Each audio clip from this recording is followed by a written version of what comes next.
Welcome to Funky Politics, empowered by the KUDZUKIAN Network. I'm Terrence Patterson, here with my co-host, Jasper Hendricks. Funky Politics is our news, our narratives, our way, and it's always going to be funky. Dr. Stewart and Dania couldn't be with us today, but we've got my friend Lisa Moore stepping back in for us today to help us today. We're live from Mahogany with a very, very special guest, the Honorable Marc Morial, former mayor of New Orleans and the current president of the National Urban League. Welcome to Memphis and welcome to Funky Politics. Funky Politics, I love that. I mean, I'm in love head over heels. I love the name and love the conversation. First of all, let me thank you all for having me. It is good to be here in Memphis. It's good to be back at Mahogany. I was here during Christmas of 2020. I was on a tour to Jackson, Memphis, and St. Louis in December of 2020, checking on the work that we at the Urban League are doing in all those communities. So it's great to be back in Memphis and great to be back here in Mahogany. To discuss just, some of my thoughts. I mean, as I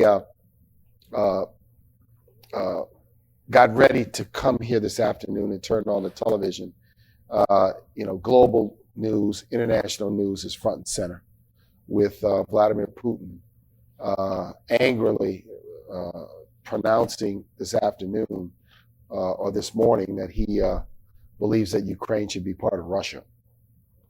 So our domestic agenda, which is important, voting rights, infrastructure, police reform, gun safety, is going to take a back seat for a while. I don't want it to take a back seat, but it will, because a global conflict of this dimension, where you have 200,000 troops on the border of Ukraine, the prospect of a ground war in Europe for the first time in some 70 years, is going to occupy a lot of media attention, a lot of attention of politicians.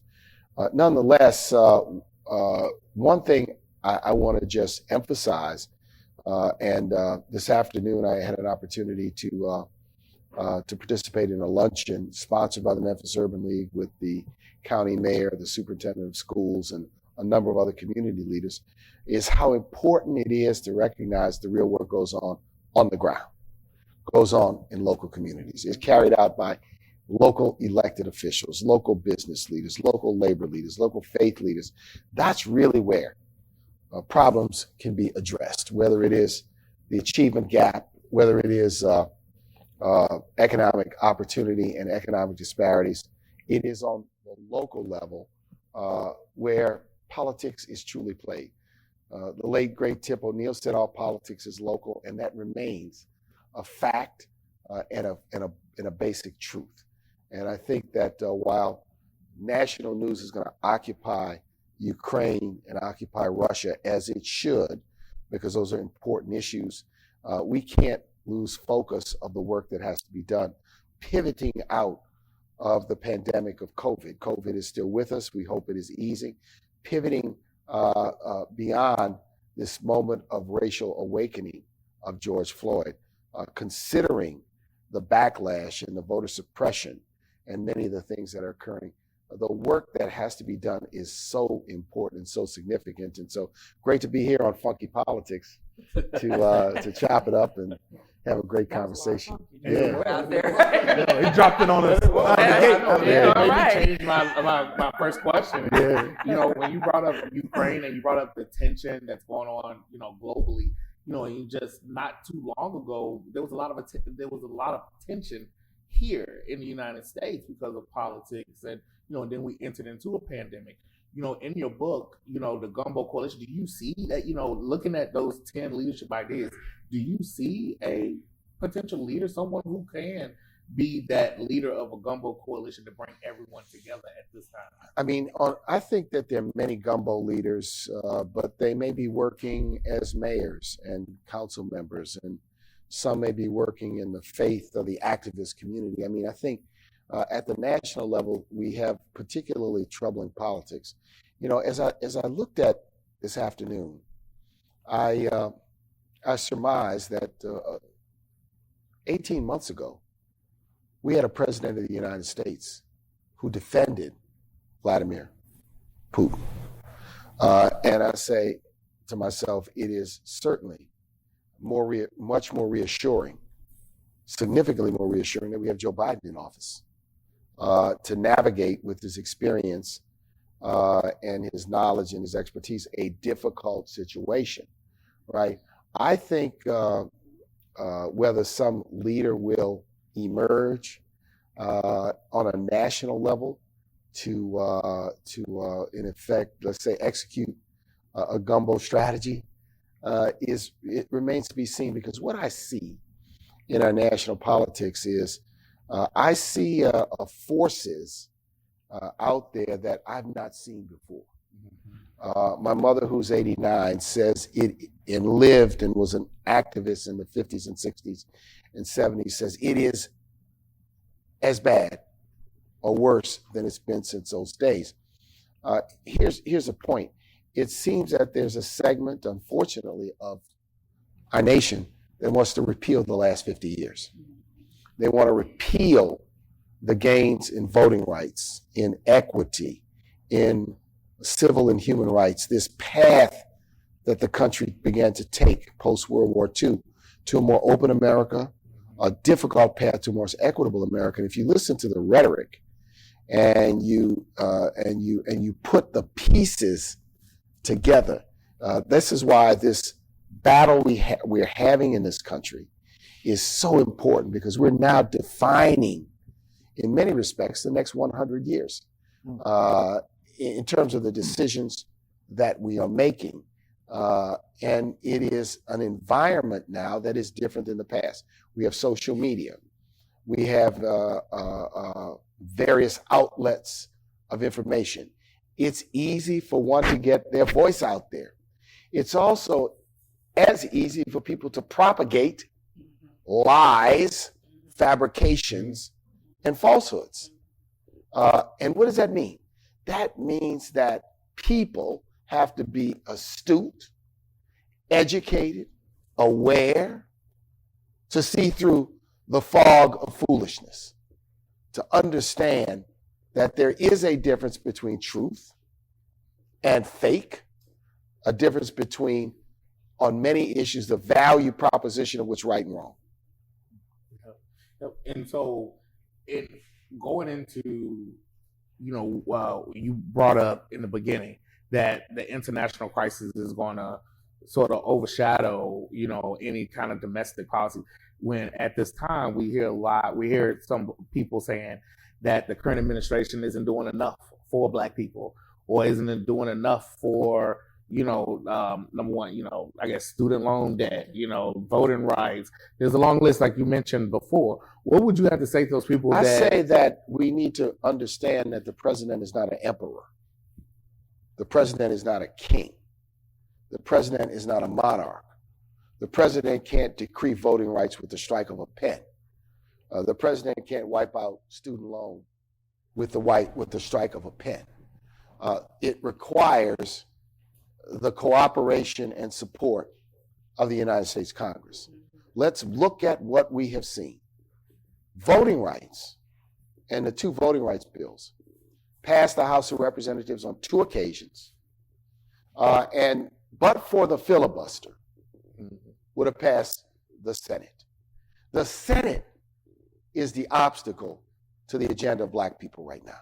The Senate of the United States and the Republican caucus in the Senate particularly, along with 2 other Democrats, are the obstacle to passing a significant, if you will, social investment plan that would put billions of dollars into affordable housing, address this deficit of child care, expand the child tax credit, and I could list on and on and on. It has been blocked in the United States Senate.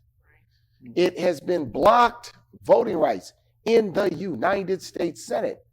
And we have to understand that it would be tragic if we said, well, Biden didn't get it done, and then we stay home in the midterms, right? And those that have been aligned against us increase their power in the next Congress. So I'm one of these folks when it comes to funky politics, calls it like it is. And so I think, you could say the president should have been, but I ask people, say, if he had been more aggressive, could he have moved Manchin? It was not about moving the public. It wasn't about moving public opinion. Right. It wasn't about moving. It was about moving one or two people. And if those two folks had cooperated with this notion of voting rights being more important than a filibuster rule. Mitch McConnell, one of my Republican, I'll call it friends, told me, boy, if the Republicans had the Democrats' hand, they'd have thrown that filibuster right into the Atlantic Ocean, passed their agenda, and declared victory. So this is a real moment of disappointment for me and for many of us that these important things, we pushed President Biden to be very aggressive on social and economic investments. We pushed him on voting rights, and maybe he could have been more vocal, but at the end of the day, Joe Manchin, Kyrsten Sinema stood in the way of protecting us against this insanity of voter suppression. I saw a piece this morning on voter suppression in Texas. And in order to vote absentee in Texas, get this, you have to have your social security number correctly placed on the ballot, your driver's license correctly placed on the ballot, and you need the same ID to vote today as you used when you originally registered. So the story this morning was on a woman who was in her 74 years old. She said, I've been a registered voter for 50 years. What ID did I use when I first got registered 50 years ago? This is the absurdity and the intentionality of simply trying to make it more difficult for people to vote. So I think I hear the narrative. The administration hasn't done enough, but I'm going to push. Look, Joe Biden has given us the first black woman vice president in American history. Joe Biden has nominated, and I'm not defending Biden, I'm calling it like I see it. Joe Biden nominated the first black woman to the Federal Reserve Board of Governors. Joe Biden is set to nominate the first black woman to the United States Supreme Court. I'm not going to ever dismiss that as being trivial. Not even, no previous president, no previous Democratic president has, if you will, made such historic appointments in their first year in office, much less their entire term in office. So let's put it in a balanced perspective, not say that it's time to pop a cork for the Biden administration. But I want people to focus on the fact that just because you elect a president doesn't mean you elect an emperor or a king or a monarch, and that it is also about moving. And I think as we look into the future, I think the United States Senate is going to remain a hurdle for many of the things we need and we want in this country.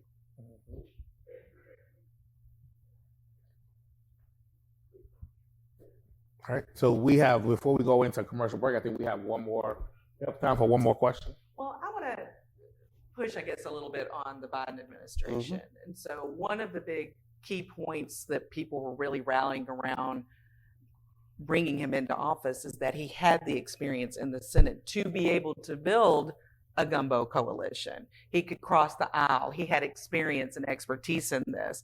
And I'm not seeing evidence where he is employing those strategies that had been so successful for him in the past. And is it because it's a new day and the players are different and he just can't go about it the way he did? Unfortunately, I think times have changed.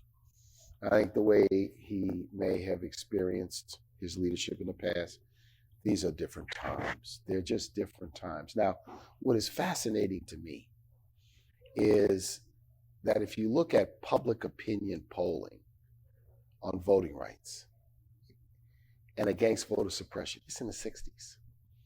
You look at public opinion polling on things like child tax credit, child care tax credit, universal pre-K, free community college. It's in the 60s.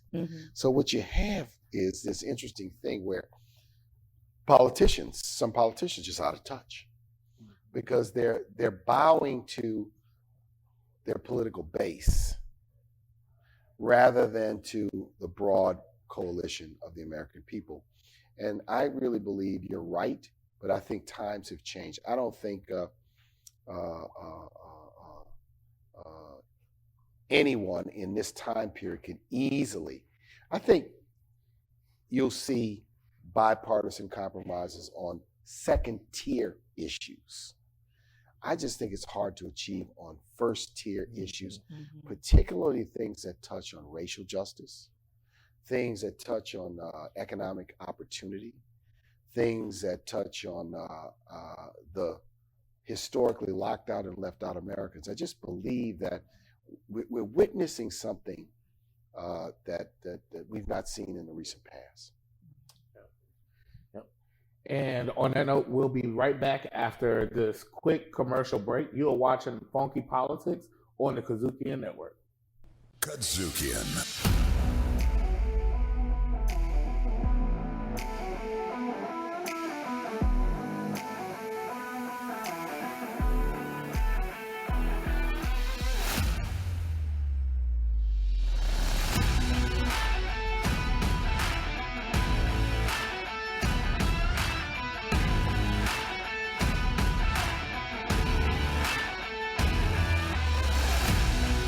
The company is based in Memphis, but it is international.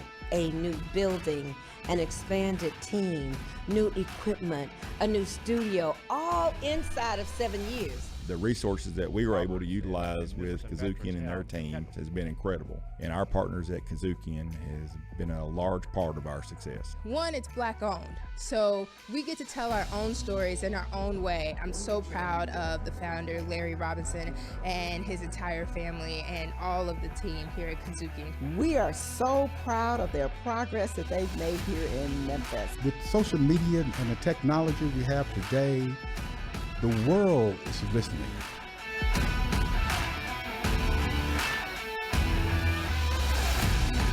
KUDZUKIAN. Check out all your KUDZUKIAN favorites now. Download the KUDZUKIAN app, available on Android and iOS. Welcome back to Funky Politics. We're here with former Mayor Marc Morial. Thank you again for joining us. You're dropping some gems on us today. We're just grateful to have you with us. You have your book that's out, the Gumbo Coalition, 10 leadership ideas that help you inspire, unite, and achieve. So let's talk about the book a little bit, of course, without giving away the store. What was your inspiration for writing it? How do you think to write a book? And then I ran into a person who became my publisher, Lavelle Levette, at the Essence Fest a few years back, and she cornered me and said, "You should write a book. You should write a book." And of course, I said, "Yeah." She said, "And I can help you." And I said, "Okay, let's meet tomorrow. Have a cup of coffee." And one thing led to another, and it's really intimidating to write a book when you first start because you need help to do it. You need editors and researchers. You need some help. But the reason for the book is really about paying it forward. I am grateful because I have learned so much from so many people along the trail of life, leadership lessons. I've learned from the high and mighty. I've learned from just plain folks, all sorts of lessons of leadership and people. And my book is about real stories. It's not a textbook, but it's a lesson book. And I tell stories about my life and about my career as a lawyer, my career as an elected official, both in the state Senate and as mayor, and my work as president of the National Urban League. So my encouragement, and want to thank Mahogany because they'll be hosting tonight a book signing party, is if you want to lead, or if you want to, or if you are a leader of an organization or a business, or in political leadership, the book's a good primer. There's some great lessons in it and some great stories in it. And that's the motivation, something that people can use. And so I'm excited that it's been picked up in some classrooms and some schools are using it. and certainly recommend it. So the idea is, when I ran for office in '94, ran for mayor of New Orleans in '94, I had to assemble a coalition to win. In New Orleans politics in those days, of course, the city, a little bit like Memphis, was 52, 3, 4, 5% African American. We had a growing Vietnamese and Hispanic population, and I was trying to put lots of pieces together to get me to a second election in a field of 11. And at an event that someone had for me, it's New Orleans, so gumbo's always being served. I just kind of picked up and said to the people in the room, "See, this room looks like gumbo." Somebody shouted out, "Yeah, we're going to build a Gumbo Coalition." And one thing led to another. So it became kind of a rallying cry. When you said it to people in New Orleans, they knew what you meant. Yeah. You could always add more ingredients. It didn't matter what the ingredients are, but it started with a root. Nice. So that's the notion behind a book. And there are lots of great books out there, but I think that paying it forward for young leaders. I was a young person when I got into leadership, a young person elected to the state senate, 35 when I was elected mayor. Had to overcome a lot of obstacles of age, being doubted a lot because of my age, to take on significant responsibilities. And there were all these folks I learned from. And sometimes you learn from someone because they sit you down and say, "Let me tell you something, boy." And then there's people you learn from because you observe them. You watch them from a distance and say, interesting the way they handled it. So I learned from so many people, learn from so many situations, and try to put that forward in the book. Speaking of your time as mayor in New Orleans, one of the triumphs that is written about from your 2 terms is dramatically lowering violent crime. And there's this constant cry for being tough on crime.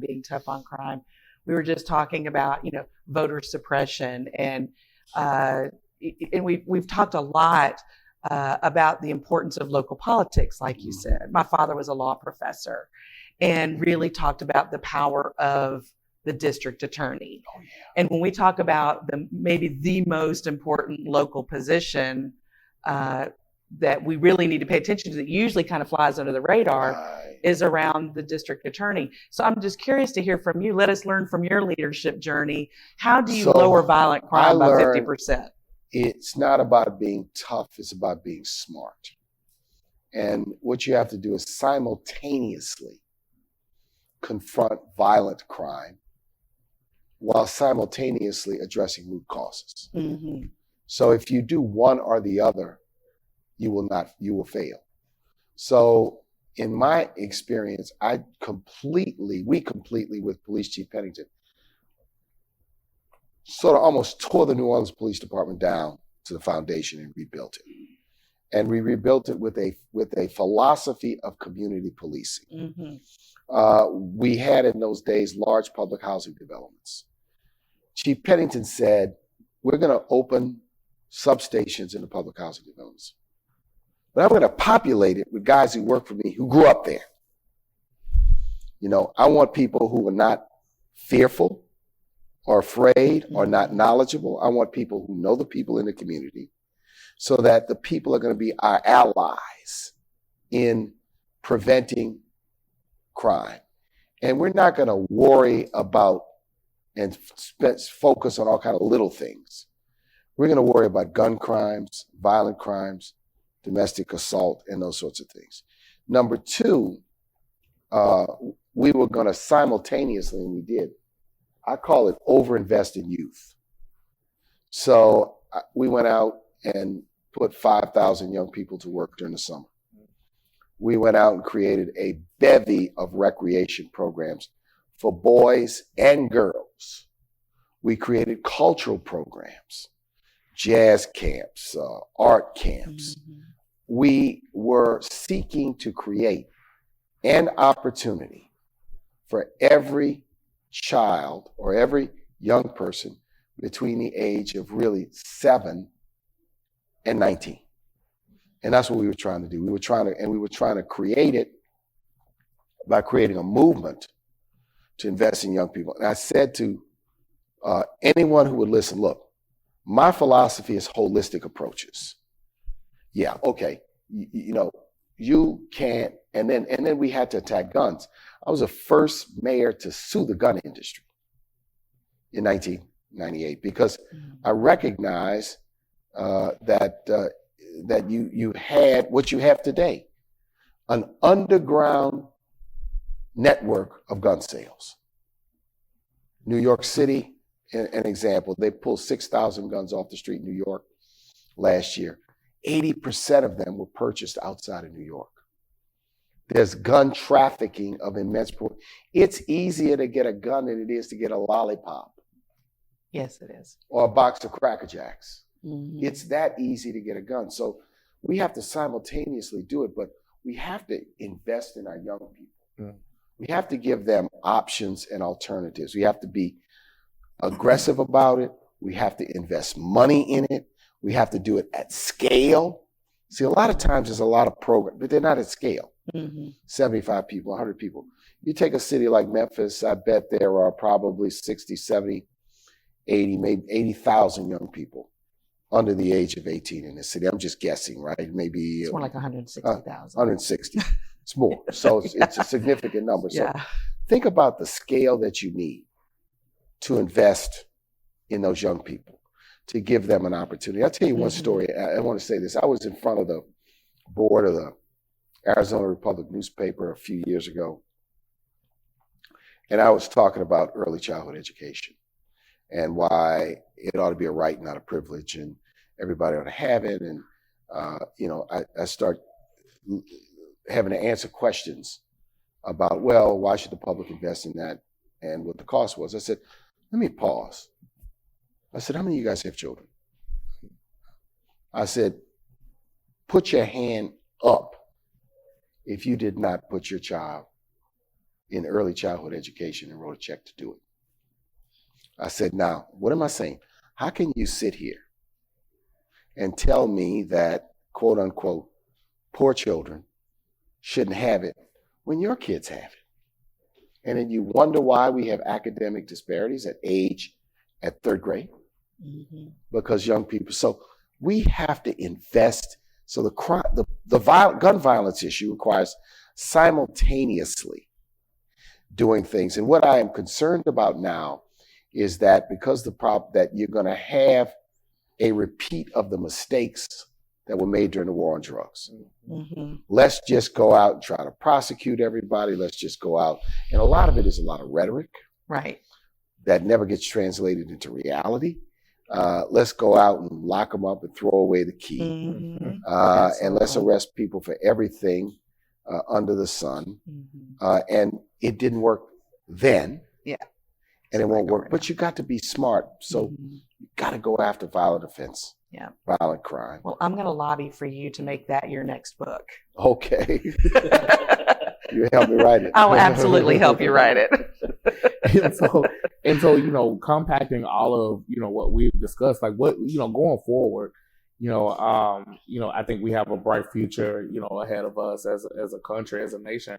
But what will it take in order for us to get the things that we have to have a sustained approach on racial justice issues.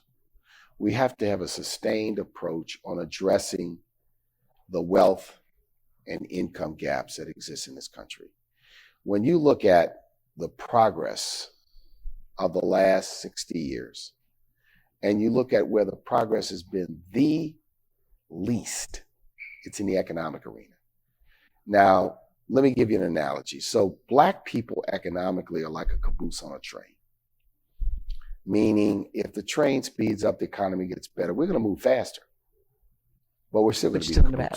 Still in the back, right? And that's the history of the last 50, now almost 60 years. And so we have to have a sustained effort to do it, because at the end of the day, it's about quality of life. It's about economic opportunity. It's about people's ability to live and communities to have the lifestyle they want and to be able to pass it on to their loved ones. And that's the, quote unquote American dream. So if we're going to be true to a 21st century American dream, we have to try to work so that everyone can participate in that dream. And that's why the George Floyd moment and the unfortunate tragedy of his murder is such a compelling moment in history, because it did wake people up and it did cause people to make commitments. And what we should say to them is, good, keep making them, sustain them. Don't give in, don't give up, don't get frustrated if we don't make progress in 16 months or 18 months or 24 months. And so earlier you spoke about the Democratic senators, and I want to go back to that real quick, because right now we're in a red state, right? We're in both of our senators, and so I'm of the firm belief it was just like, we had this discussion a couple of weeks ago, and I was like, why are we putting all our eggs on Manchin and Sinema when no one from the other side, it seems to value our voting rights either, or any of the other things that we. How can we, those of us who live in states like Tennessee, sort of challenge our U.S. senators to do the right thing? Can they do the right thing? I think one thing that has happened, unfortunately, in these red states, I'm from Louisiana, is many of these Republican politicians of today don't come into the Black community. They don't come into the urban community. They don't come into activities. They don't come into events. They don't have any real meaningful relationships. They just minister or administer to whatever their voting base is. Politics wasn't like that. People would cross over when they governed, right? An election is an election. When you're elected, you're supposed to represent everybody. And I think it's a challenge to the members of the Senate who represent Tennessee. Have you spent meaningful time in Memphis, in Shelby County, and talk to the people of Memphis? And they have to be publicly reminded, you represent us also. You should hear what our concerns are, right? But on the other side, there's also no substitute that we have to register everybody to vote. Mm-hmm. We have to turn out in large numbers. Yeah. And we have to build the kind of coalitions. There was a point in time when Tennessee elected moderate Democrats and moderate Republicans. Mm-hmm. Not so long ago. Howard Baker, so right? The legendary Howard Baker was a moderate. Al Gore. Huh? Al Gore. Al Gore. Moderate Democrats and moderate Republicans who represented this state. And many, many states in the South. And I hope that we will, in some point, turn the corner on some of this. But right now, we have to empower our communities politically by registering people to vote. And we need a civic awakening. If I have a great concern, it's cynicism. It's complacency. It doesn't matter. And that the suppression mentality feeds into that. Mm-hmm. Yeah, you guys, y'all just stay home. Don't vote. Yeah, it isn't important. You can't win. And what you end up with is we end up supporting suppression through self-suppression. Mm-hmm. And so we have to fight voter suppression, but we also have to encourage our young people to be civically engaged. I tell young people all the time, the politics of protest is not in opposite to the politics of elections.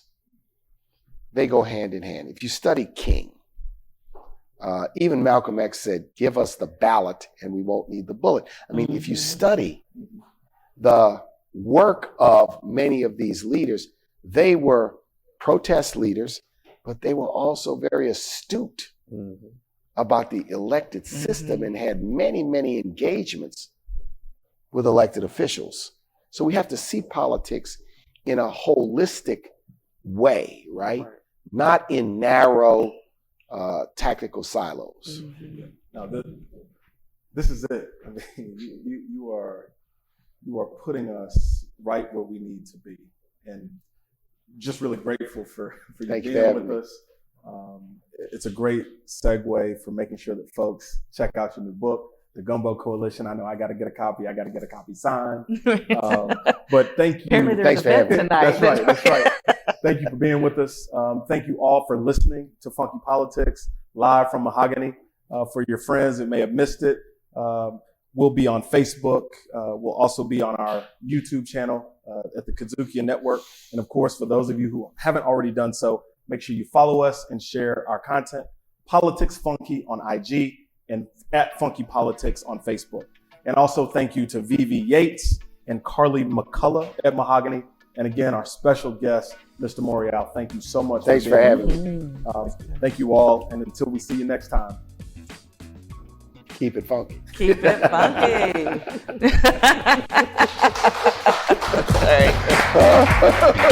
Sorry.